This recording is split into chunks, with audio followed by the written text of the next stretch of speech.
6:35. I thought I might be first out here this year, but there are people who are even more dedicated than me to this thing. I'm number 1, 2, 3, 4, 5, number 6.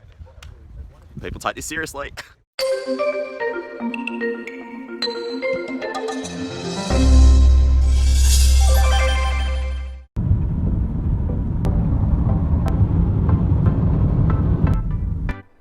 Good morning. Morning walk, episode 78. Except today is definitely not a walk. Coming to you today from Cape Leeuwin, right on the southwest corner of Australia. Basically, next stop from here is Antarctica or Africa. I'm here for the Cape to Cape mountain biking. Let's have a look around. That is absolutely nutty. She's going right down to the edge there. Anything for a laugh. This is kind of awesome, isn't it? It's like nature has created this wonderful playground, and sometimes we just forget to use it. Good on her. I'm not going to be doing that though. Cape Leeuwin is actually where the Great Southern Ocean meets the Indian Ocean. It's a big junction point. Crazy conditions. Matthew Flinders was the first European explorer in this part of the world.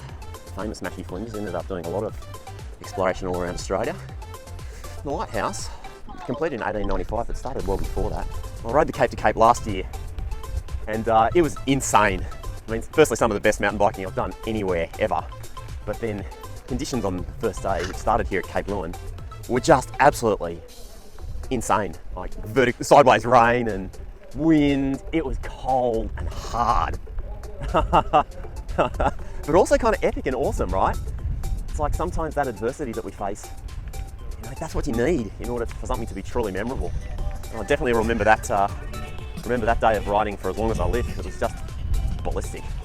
This is what they call the chute, which is essentially where people can start lining up for the beginning.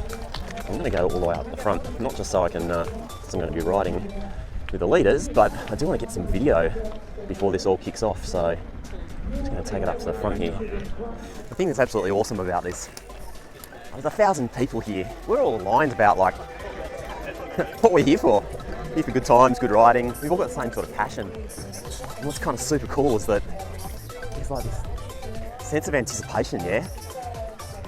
Everybody's chilling out. Everyone's hungry for those sort of trails that are going to get started just in like half an hour. I'm pumped. Okay, I'm pumped often, but I'm particularly pumped this morning. There's something about anticipation, isn't there? It's kind of like you get the butterflies, nervous. I had this beautiful thing on a podcast yesterday, which was, you're not trying to stop the butterflies. You're not trying to get rid of them.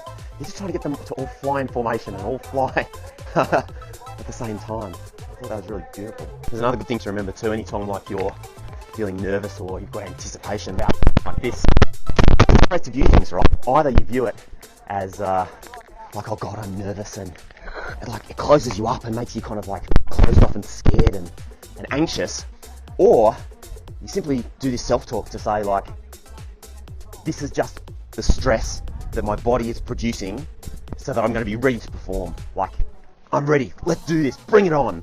And actually that kind of self-talk changes everything. I've done research around the physiological changes, the changes in your body that happen just by changing your self-talk when you've got that sort of sense of anticipation, the butterflies, the nerves. And basically, like when we're telling ourselves, oh God, I'm nervous, I'm so nervous about this thing, making yourself small, like your body starts to like shut itself off, like your blood vessels constrict and your brain produces sort of stress hormones.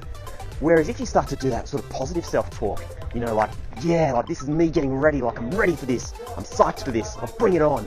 Just that change in language actually opens up your blood vessels and dumps a whole bunch of like really positive hormones into your bloodstream, which actually then help you perform better.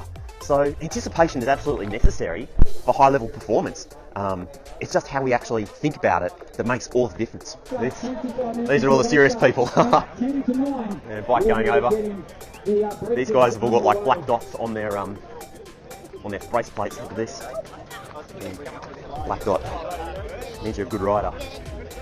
And then we come right up the front. We've got all of the pros, the elite riders. There's got to be some advantage to like busting your ass in training week in, week out.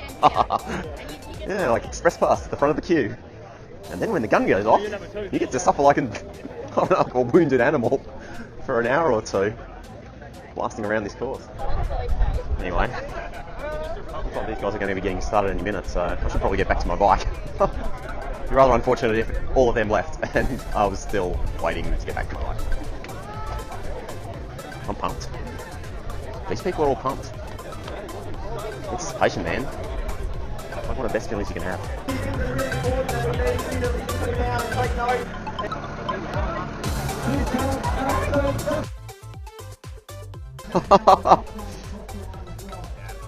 Race done. The anticipation was worth it. I'm cooked. See you next time.